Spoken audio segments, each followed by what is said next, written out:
எல்லாருக்கும் வணக்கம். ஸோ இப்போ நம்ம பார்க்க போகிற டாபிக் வந்து ஹீட் எக்ஸ்சேஞ்சரில் ப்ராப்ளம் வந்து சால்வ் பண்ண போகிறோம். ஓகேங்களா? ஸோ ஃபஸ்ட்டு கொஷினை ரீட் பண்ணுறேன். The flow rate of hot and cold water streams running through the parallel flow heat exchanger are 0.2 kg per second and 0.5 kg per second respectively. So என்ன சொல்கிறாங்க, parallel flow heat exchanger கொடுத்துருக்காங்க. parallel flow heat exchanger. ஓகேங்களா? So parallel flow heat exchanger அப்படின்னா the hot and cold fluid flowing in a same direction. ஓகேங்களா? So inner pipe அப்படின்னா இது வந்து இதோடைய அவுட்டர் பைப் அப்படின்னா ஹாட் ஃப்ளூயிட் சப்போஸ் உள்ளே போகுதுன்னு வச்சுக்கிட்டோம் அப்படின்னா கோல்டு ஃப்ளூயிட் வந்து மேலே போகும், இந்த டியூபுக்கு மேலே. அப்போ ஹாட் அண்டு கோல்டு ஃப்ளூயிட் ரெண்டுமே வந்து சேம் டைரெக்ஷனில் போகுது. இப்படி ஒரே டைரெக்ஷனில் போனால் அது வந்து parallel flow heat exchanger. ஓகேங்களா? ஸோ இதில் கிவன் டேட்டா ஃபஸ்ட்டு நம்ம எழுதுவோம். ரெண்டு ஃப்ளோ ரேட் வேல்யூ கொடுத்துருக்காங்க. ஃபஸ்ட்டு அவங்க எதை சொல்கிறாங்கன்னா ஹாட் அண்டு கோல்டு ஃப்ளூயிட். அப்போ ஃபஸ்ட்டு கொடுத்துருக்கிறது mass of hot fluid and second கொடுக்குறது மாஸ் ஆஃப் கோல்டு ஃப்ளூயிட். அப்போ ஃபஸ்ட்டு 0.2 கொடுத்துருக்காங்க, செகண்டு 0.5 கொடுத்துருக்காங்க. அப்போ மாஸ் ஆஃப் ஹாட் ஃப்ளூயிட் வந்து MHன்னு வச்சுருக்கேன். அதோடைய வேல்யூ வந்து பார்த்தீங்கன்னா 0.2 கிலோகிராம் பர் செகண்ட். ஓகேங்களா? Second mass of cold fluid அது வந்து செகண்ட் கொடுத்துருக்கு 0.5 kilogram per second.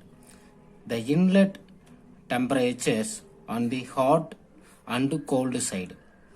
So inlet temperature கொடுத்துருக்காங்க ஹாட் அண்டு கோல்டு சைடு. இப்போ சப்போஸ் நான் வந்து இன்னரில் வந்து ஹாட் ஃப்ளூயிட் போகுது, அவுட்டரில் வந்து கோல்டு ஃப்ளூயிட் போகுது அப்படின்னு பார்த்தீங்கன்னா, ஸோ இது வந்து இன்லெட் டெம்பரேச்சர் TH1 சஃபிக்ஸில் 1, TC1னா கோல்டு ஃப்ளூயிட் இன்லெட் டெம்பரேச்சர். அதுவே அந்த கோல்டு ஃப்ளூயிட் வெளியே வரும்போது TC2, ஹாட் ஃப்ளூயிட் வெளியே வரும்போது TH2. இங்கே என்ன சொல்லியிருக்காங்க, inlet temperature of hot and cold sides are 75 and 20. அப்போ 75 டிகிரி செல்சியஸ், அதுக்கப்புறம் செகண்ட் என்ன 20 degree Celsius. So first inlet temperature of hot fluid, inlet temperature of hot fluid TH1. So அதே மாதிரி inlet temperature of cold fluid வந்து TC1ன்னு எடுத்துக்கிறேன். ஓகேங்களா? Right. அதே மாதிரி TH2னா ஹாட் வாட்டர், ஹாட் ஃப்ளூயிட் இருக்கு இல்லையா, அதோடைய அவுட்லெட் டெம்பரேச்சர். கோல்டு ஃப்ளூயிடோடைய அவுட்லெட் டெம்பரேச்சர் வந்து TC2. ஓகேங்களா? ஸோ அடுத்து என்ன கொடுத்துருக்காங்க, the exit temperature of hot water. Hot water exit டெம்பரேச்சர்னாது TH2, அது வந்து எவ்வளோ கொடுத்துருக்காங்க 45 டிகிரி செல்சியஸ். இப்போ ஓவரால் ஹீட் ட்ரான்ஸ்ஃபர் கோஎஃபிஷியன்ட் வந்து, ஸோ ஓவரால் ஹீட் ட்ரான்ஸ்ஃபர் கோஎஃபிஷியன்ட்னா U that is equal to 350 watt per metre square kelvin. ஓகேங்களா? என்ன கேட்குறாங்க அப்படின்னு பார்த்தீங்கன்னா calculate the area of heat exchanger. So heat exchanger area கேட்குறாங்க. ஏவோடைய வேல்யூ என்ன பண்ணணும், நம்ம வந்து ஃபைண்ட் அவுட் பண்ணணும். ஓகேங்களா? Right. So parallel flow heat exchanger அப்படின்னா டெம்பரேச்சர் நான் வந்து ஒயில வச்சுட்டு இது வந்து லென்த்துன்னு எடுத்துக்கிறேன். ஓகேங்களா? இது வந்து லென்த்து. இப்போ இந்த இடத்துல வந்து ஹாட் வாட்டர் வந்து இன்லெட் டெம்பரேச்சர் உள்ளே என்டர் ஆகுது TH1. ஸோ அதே வந்து கோல்டு வாட்டர் உள்ளே வந்து என்டர் ஆகுது. ரெண்டுமே வந்து சேம் டைரக்ஷன். ஓகேங்களா? இந்த இடத்த உள்ளே என்டர் ஆகுது. இப்போ இது போக போக அந்த லென்த்து இங்கேருந்து போக போக என்ன ஆகும், இந்த டெம்பரேச்சர் TH1 வந்து என்ன பண்ணும், குறைஞ்சிக்கிட்டே வரும் இல்லையா? அப்போ இங்கேருந்து போக போக பார்த்தீங்க அப்படின்னா என்ன பண்ணும், குறைஞ்சிக்கிட்டே வரும். ஓகேங்களா? ஸோ இந்த டைரெக்ஷனில் இங்கே வரும்போது ஒரு டெம்பரேச்சர் வந்து TH2. அதே மாதிரி இப்போ இந்த இடத்துல வந்து TC1 என்டர் ஆகுது அப்படின்னு பார்த்தீங்கன்னா இதை போக போக என்ன பண்ணும், டெம்பரேச்சர் வந்து அதிகமாகிட்டே போகும். ஓகேங்களா? இந்த இடத்துல வரும்போது இதோட டெம்பரேச்சர் வந்து TC2. ஓகேங்களா? ரைட். ஸோ இதோட டெம்பரேச்சர் டிஃப்ரென்ஸ் வந்து நான் θ1ன்னு எடுத்துக்கிறேன், இதோட டெம்பரேச்சர் வந்து θ2ன்னு எடுத்துக்கிறேன். ஓகேங்களா? ஸோ நமக்கு இந்த TC2 வேல்யூ தெரியல, அதை நம்ம வந்து என்ன பண்ணணும், ஃபைண்ட் அவுட் பண்ணணும். ஓகேங்களா. ஸோ இதுலேருந்து நான் என்ன ஃபார்முலா எழுதலாம் அப்படின்னு பார்த்தீங்கன்னா theta m logarithmic mean temperature difference LMTD formula எழுதலாம். So θ1 minus θ1 divided by ln of θ1 divided by θ2. ஓகேங்களா. θ1ங்கிறது இதோட இரண்டுத்துக்குள்ள டிஃபரன்ஸ் என்ன அப்படின்னு பார்த்தீங்கன்னா hot water inlet temperature minus hot water outlet temperature TC1 cooling water inlet temperature இது θ1. ஓகேங்களா. மைனஸ் θ2 அப்படின்னு பார்த்தீங்கன்னா இதுக்கு ரெண்டுத்துக்குள்ள டிஃப்ரென்ஸ் தான் θ2 TH2 TC2. ஓகேங்களா. டிவைட் பை ln ஆஃப் θ1ங்கிறது இந்த வேல்யூ இந்த டெம்பரேச்சர் டிஃப்ரென்ஸ் TH1 TC1. ஓகேங்களா. Divide by θ2 TH2 TC2. ஓகேங்களா. ஸோ டெல் டிஎம்முக்கு ஃபார்முலா தெரிஞ்சிருச்சு. ஓகேங்களா. ஸோ யூவுக்கு ஒரு ஃபார்முலா இருக்குது use equal to heat transfer UA θm. So இந்த θm வந்து இந்த ஃபார்முலா வச்சு ஃபைண்ட் அவுட் பண்ணிக்கலாம். ஸோ ஏரியா தான் நம்ம ஃபைண்ட் அவுட் பண்ணோம். யூ வந்து ப்ராப்ளத்தில் கொடுத்துருக்காங்க, கியூ வந்து நம்ம வந்து ஃபைண்ட் அவுட் பண்ணோம். ஓகேங்களா. ஸோ இந்த பைப் வழியாக போகும்போது பார்த்தீங்க அப்படின்னா இந்த ஹாட் ஃப்ளூயிட் வந்து என்ன பண்ணும் ஹீட்டை வந்து லாஸ் பண்ணிகிட்டே போயிட்டுருக்கோம். ஓகேங்களா. ஸோ அது வந்து heat loss by hot fluid. ஓகேங்களா. ஸோ அதை வந்து நம்ம QHன்னு சொல்லலாம். So MCPH. ஸோ இங்கே டெம்பரேச்சர் எங்கே அதிகமாக இருக்குன்னா இன்லெட்டில் அதிகமாக இருக்கும் TH1 TH2. ஓகேங்களா. இதை போட்டால் இந்த ஹாட் ஃப்ளூயிட் எவ்வளோ ஹீட்டை வந்து லாஸ் பண்ணிச்சுன்னு நம்ம என்ன பண்ணிடலாம் ஃபைண்ட் அவுட் பண்ணிடலாம். ஓகேங்களா.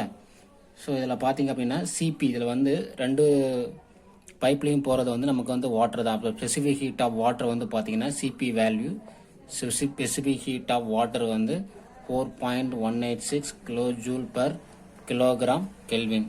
ஓகேங்களா. ரைட். இப்போ வந்து எம்முடைய வேல்யூ பார்த்தீங்கன்னா ஹாட் ஃப்ளூயிடுக்கு 0.2 கொடுத்துருக்காங்க. ஸ்பெசிஃபிக் ஹீட் ஆஃப் வாட்டர் வந்து ப்ராப்ளத்தில் கொடுக்கல, நாமளாக எடுத்துக்கணும் 4.186 kilo joule per kilogram kelvin. TH1 எவ்வளோ கொடுத்துருக்காங்க 75 கொடுத்துருக்காங்க. TH2 வந்து 45. ஸோ இதை வச்சு நான் QH வேல்யூ என்ன பண்ணுறேன் ஃபைண்ட் அவுட் பண்ணுறேன். ஸோ இதை கால்குலேட்டரில் போட்டிங்கன்னா உங்களுக்கு ஸோ கால்குலேட்டரில் போட்டால் எனக்கு 25.11 kilo joule per second kilo வாட்டில் வந்து ஆன்சர் வந்து கிடைக்கும். ஓகேங்களா. ரைட்.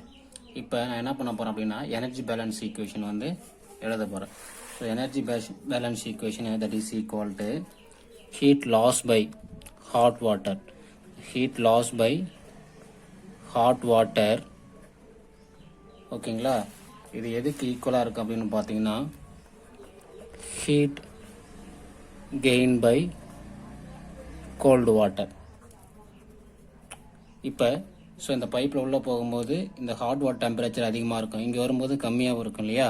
அப்போ அந்த ஹீட் எங்கே போச்சு அப்படின்னு பார்த்தீங்கன்னா இந்த கோல்டு வாட்டர் வந்து அதை அப்சர்வ் பண்ணிக்கும். அதான் எனர்ஜி பேலன்ஸ் ஈக்குவேஷன் எழுதுகிறேன். ஸோ இதோடைய வேல்யூ நான் ஏற்கனவே கண்டுபிடிச்சிட்டேன். எவ்வளோ கண்டுபிடிச்சிருக்கேன் அப்படின்னு பார்த்தீங்கன்னா 25.11 கிலோ வாட்டில் இருக்கு இல்லையா. ஸோ 10⁻³ போட்டுக்கிறேன். அதுக்கப்புறம் பார்த்தீங்கன்னா heat gain by cold water MCPC temperature difference எங்கே டெம்பரேச்சர் அதிகமாக இருக்கும் அப்படின்னு பார்த்தீங்கன்னா எக்ஸிட்டில் தான் அதிகமாக இருக்கும், C2 தான். ஏன்னா இங்கே வரும்போது டெம்பரேச்சர் அப்சர்வ் பண்ணிக்கிட்டு இங்கே 30 டிகிரி செல்சியஸ் சப்போஸ் இருக்குது அப்படின்னு பார்த்தீங்கன்னா வெளியே வரும்போது அதை விட அதிகமாக தான் இருக்கும். அப்போ TC2 TC1 அப்படின்னு போடணும். ஓகேங்களா. So mass of cold water that is equal to நம்ம 0.5 kg/s கொடுத்துருக்காங்க கொஷினில். So specific heat of water இதுவும் வாட்டர் தான். ஸோ ரெண்டு பைப்பில் போகிறதும் வாட்டர் தான் 4.186. ஓகேங்களா. ரைட். கொஷினில் TC2 கொடுக்கல. ஓகேங்களா. அதை அப்படியே வச்சுக்கோங்க. TC1 எவ்வளோ கொடுத்துருக்காங்க inlet cold water temperature 20. So அதை நம்ம கால்குலேட்டரில் போடும்போது இதை வந்து 25.11 10⁻³ இது இங்கே மல்டிபிள் இருக்குது. இங்கே ஒன்று வரும்போது என்ன ஆகும் 0.5 4.186. ஓகேங்களா. இது அப்படியே இருக்கும். ஸோ இந்த TC2 இதை அப்படியே வச்சுக்கிட்டு இந்த -20 இங்கே வந்தால் என்ன ஆகும், ஈக்குவல் டு இந்த பக்கம் வரும்போது +20. ஓகேங்களா?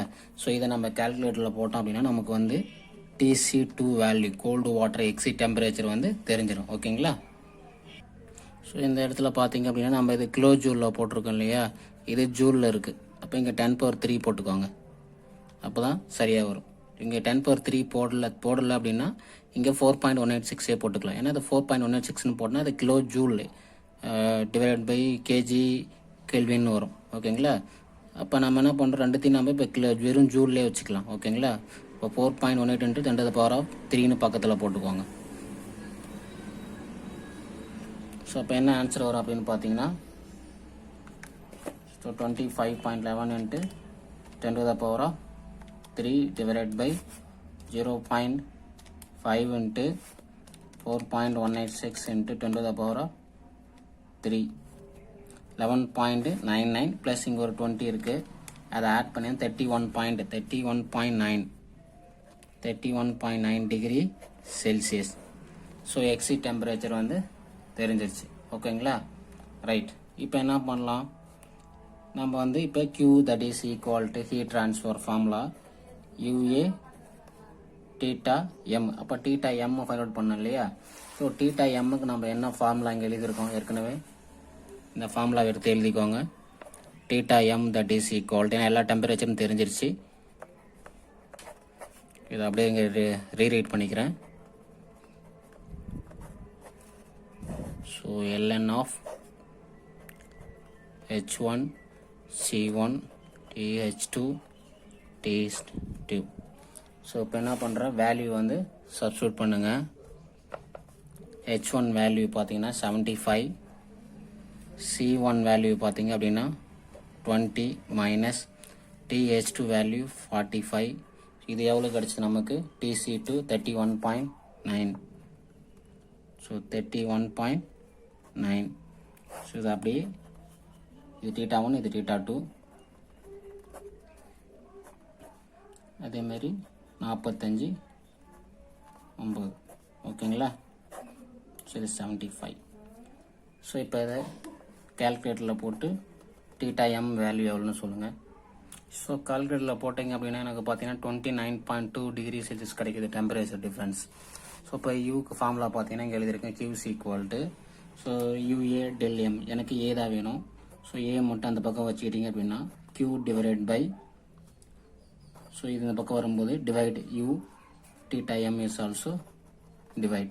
ஸோ Qவோட வேல்யூ பார்த்தீங்க அப்படின்னா நம்ம 25.11.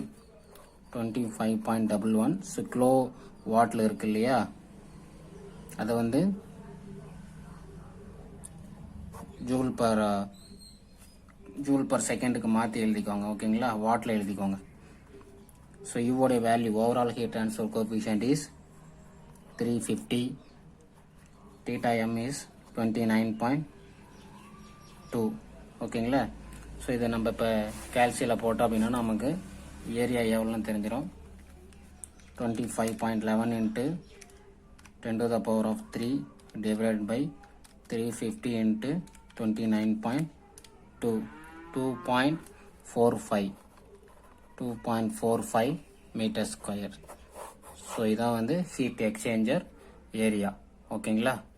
தேங்க்யூ.